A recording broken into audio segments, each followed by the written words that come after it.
Herzlich willkommen zum zweiten Abend Lagerfeuergeschichten. Heute habe ich eine Rätselgeschichte euch mitgebracht, und zwar die Jagd nach dem Königsdiamanten. Nach jedem Kapitel bekommt ihr ein Bild zu sehen und es wird euch dazu eine Frage gestellt, und die Auflösung werden wir euch am Sonntagabend dann präsentieren. Eure Lösung könnt ihr bitte an Torben Bentin schicken. Okay. Die Jagd nach dem blauen Königsdiamanten. Das Motzensteiner Kunstmuseum steht vor einer Sensation. Direktor Liebfüßler ist es gelungen, eine noch nie gezeigte Sammlung äußerst seltener Edelsteine in seinem Museum ausstellen zu dürfen. Unter den Steinen befindet sich eine ganz große Rarität. Der blaue Königsdiamant. Der wohl größte und wertvollste Diamant überhaupt.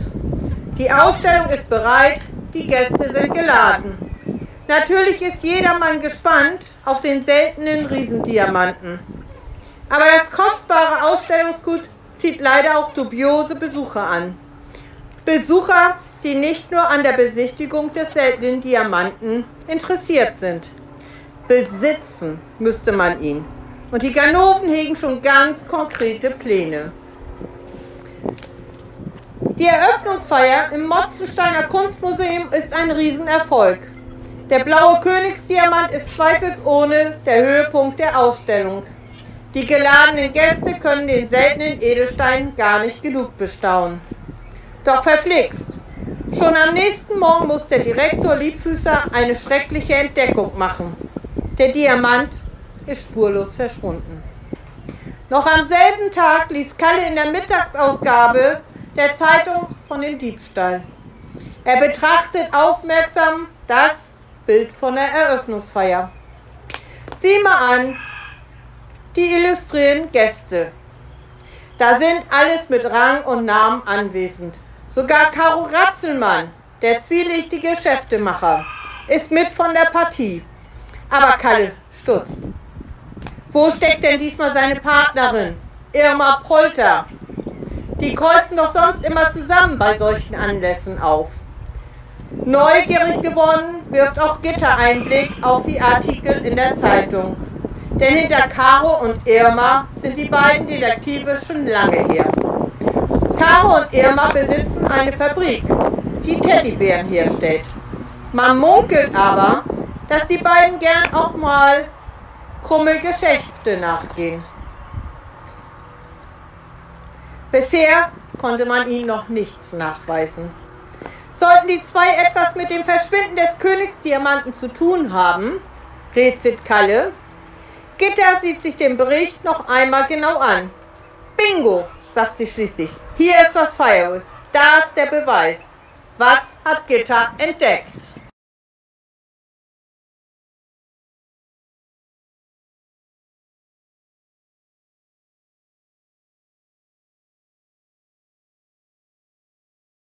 Eine faule Ausrede. Kalle und Gitter machen sich sofort auf den Weg zum Museum, um dem Direktor ihren Verdacht zu eröffnen. Liebfüßler betrachtet verdutzt das Zeitungsfoto, das Gitter und Kalle ihm als Beweis hinhalten. Ich möchte, dass Sie der Sache nachgehen, und zwar sofort, sagt er schließlich. Aber wo sollen Kalle und Gitter anfangen? Den Museumsanwärter Biederle können die Detektive leider nicht befragen. Er ist am Montag in den Urlaub gefahren. Am besten, wir beginnen gleich bei Karo und Irma, schlägt Kalle vor. Wenig später erscheinen Kalle und Gitter im Büro der Teddybärenfabrik. Sie kommen sofort zur Sache und fragen die zwei Besitzer, wo sie die letzte Nacht nach der Eröffnungsfeier gewesen sind. Karo zieht an seiner Tabakpfeife und lacht. Nach der Pfeife bin ich mit Direktor Liebfüßler höchstpersönlich essen gegangen. Danach bin ich gleich nach Hause gefahren. Irma fügt hinzu, ich war nur kurz auf der Feier. Ich musste dann weg auf den Teddybär-Kongress in der Stadthalle. Auch ich bin gleich danach nach Hause gegangen. Gitter und Kalle zwinkern sich zu. Irmas Aussage kann keinesfalls stimmen. Warum?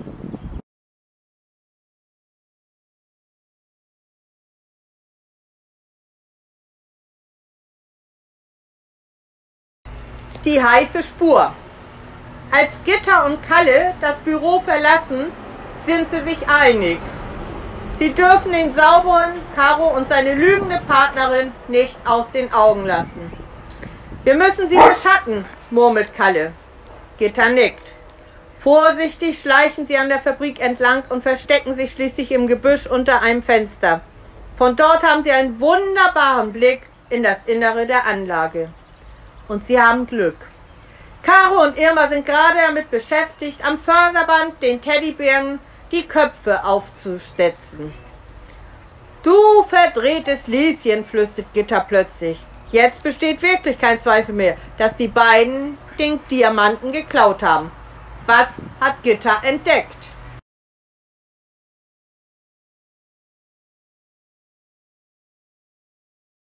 Entwischt. Nach einer Entdeckung rufen beide gleichzeitig: Los, schnappen wir sie uns. Auf der Suche nach einem heimlichen Zugang in der Fabrik stoßen sie auf einen unbenutzten alten Lüftungsschacht. Unbemerkt schlüpfen sie hinein und entdecken Karo und Irma schließlich in einem Lagerraum. Sie hocken im Schein einer alten Lampe zwischen haufenweise Gerümpel und packen hastig einige Ratzelmann-Teddys in einen Koffer. Wie sollen wir bloß herausfinden, in welchem Teddybären der Diamant verborgen ist, stöhnt Kalle. Erstmal müssen wir überhaupt an die Koffer kommen, antwortet Gitta. Doch genau in diesem Augenblick verschwinden Karo und Irma blitzschnell durch eine geheime Tür. Verflixt, sie haben sich aus dem Staub gemacht, flüstert Gitta. Irgendwie müssen wir sie bemerkt haben, dass wir ihnen auf den Fersen sind. Wie?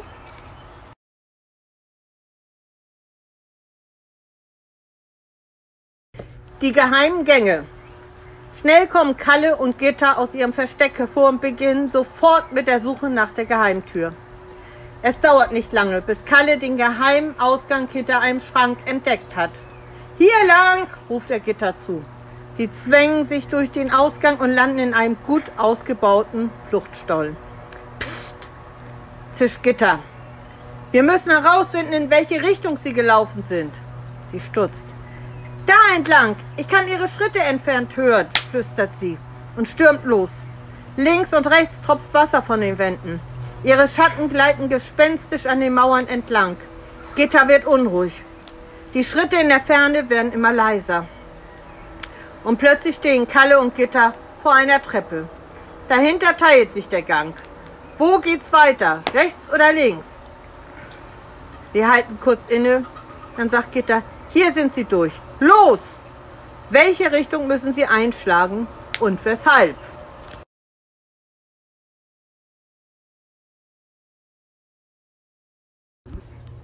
Am Ende des Tunnels.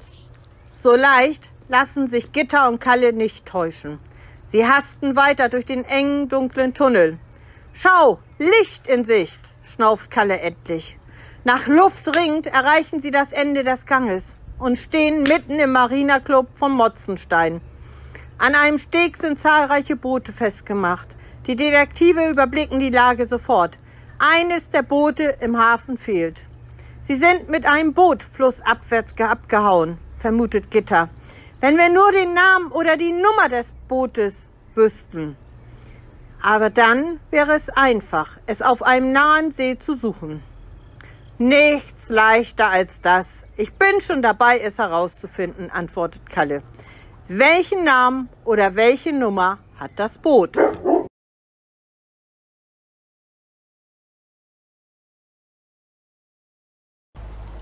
Auf dem Fluchtboot. Die beiden Detektive rennen den Kanal entlang, der etwas weiter unten in den See mündet. Irgendwo muss das Boot doch sein, ruft Gitta und ringt nach Atem. An einem Steg macht sie Halt.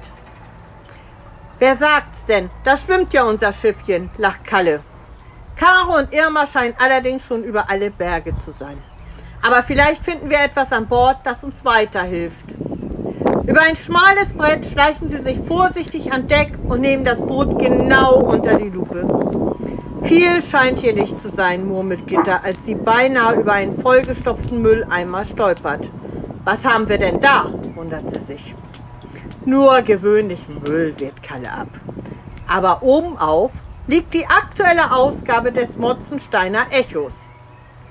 Gitta bemerkt, dass an der unteren Ecke der ersten Seite eine Anzeige weggerissen ist. Dann fällt ihre Aufmerksamkeit auf einige Papierschnipsel am Boden des Eimers. Es sind Zahlen und Buchstaben darauf geschrieben. Vielleicht steckt da etwas hinter, meint Gitta und fischt sie heraus. Los, lass uns puzzeln. Was ergibt das zusammengesetzte Gekritzel?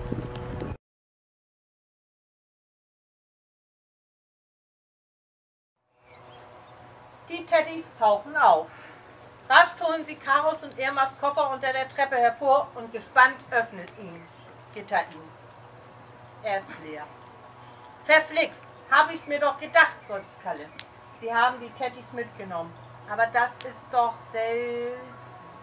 Kalle blickt sich erstaunt im Laden um. Überrascht grinst er. Ihre Schwester und Karo haben ihnen doch tatsächlich einige weitere Geschenke hinterlassen. Denn überall zwischen den Antiquitäten kann er plötzlich Ratzelmann-Teddys entdecken. Sammeln wir sie ein. Könnte ja sein, dass wir sogar mit dem Diamanten im Bauch finden. Aber Vorsicht, ich meine nur die echten Ratzelmann-Teddys, die mit dem schwarzen Band im Ohr. Wie viele Ratzelmann-Teddys können Sie finden?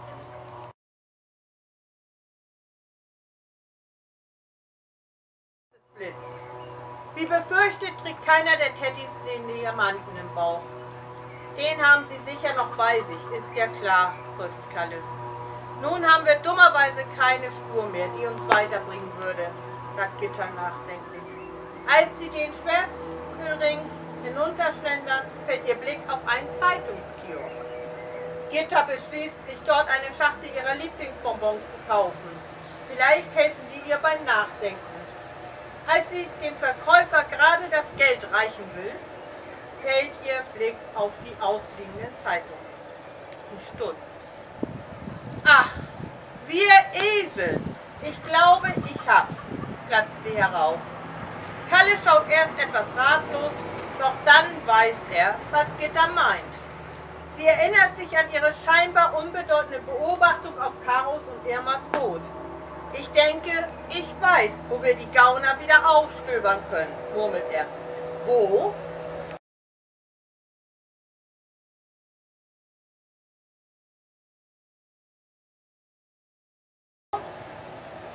Ein zwielichtiger Diamantenhändler. Sie wollen den Diamanten sicher bei diesem Edler verhökern. Da müssen wir hin, sagt Gitta. Gut kombiniert, lobt Kalle. Sehen wir uns den Laden am Rabengraben an. Die gesuchte Gasse befindet sich mitten im alten Ortskern von Motzenstein.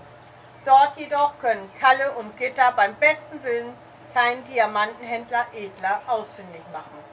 Weder eine Firma noch ein Namensschild weit und breit. Der Kern muss wohl ziemlich viel Dreck am Stecken haben, dass er sein Büro so gut versteckt, meint Gitta. Doch Kalle gibt nicht auf. Seine Beharrlichkeit zahlt sich schließlich aus. Dann wollen wir uns mal telefonisch anmelden, lacht er. Wo befindet sich Edlers Büro?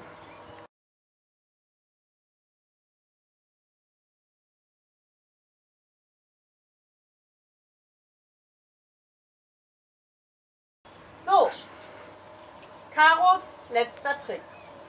Gitta ruft Edlers Sekretärin an und ahmt Irmas Stimme nach. So kriegt sie heraus, dass sich Edler am Freitag um 10 Uhr mit Karo und Irma treffen will. Wir haben genug Beweise, da sollten wir gleich Wachtmeister Zoppel zu dem Besuch mitnehmen, lacht Kalle und reibt sich die Hände. Am Freitag begeben sich Kalle, Gitta und der Wachtmeister Zoppel wieder an den Rabengraben.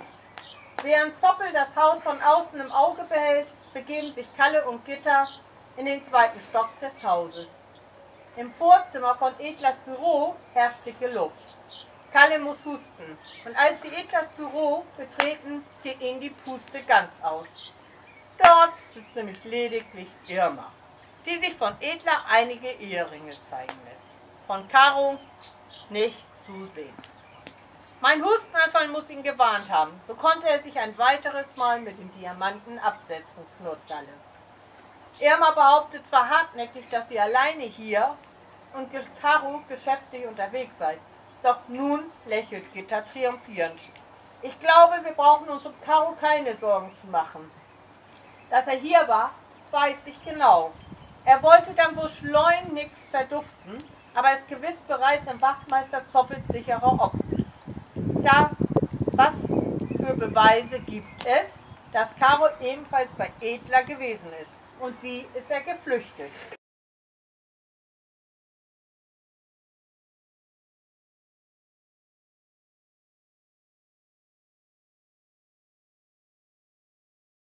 Pech gehabt.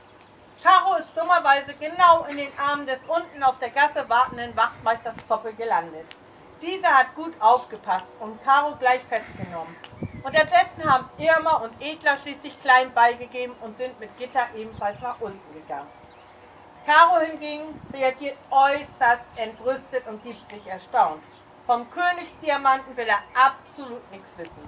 Ich bin unschuldig. Beweist mir doch, dass ich den Diamanten habe, schimpft er. Tatsächlich trägt er den Edelstein nicht bei sich, als ihn Wachtmeister Zoppel durchsucht. Sie können die Leute ruhig mitnehmen, Wachtmeister, sagt Kalle. Ich weiß nämlich, wo Karo den Diamanten in letzter Sekunde noch versteckt hat. Den können wir gleich auf dem Weg ins Kittchen wieder im Museum abliefern. Direktor Liebfüßer wird staunen. Wo ist der blaue Königsdiamant?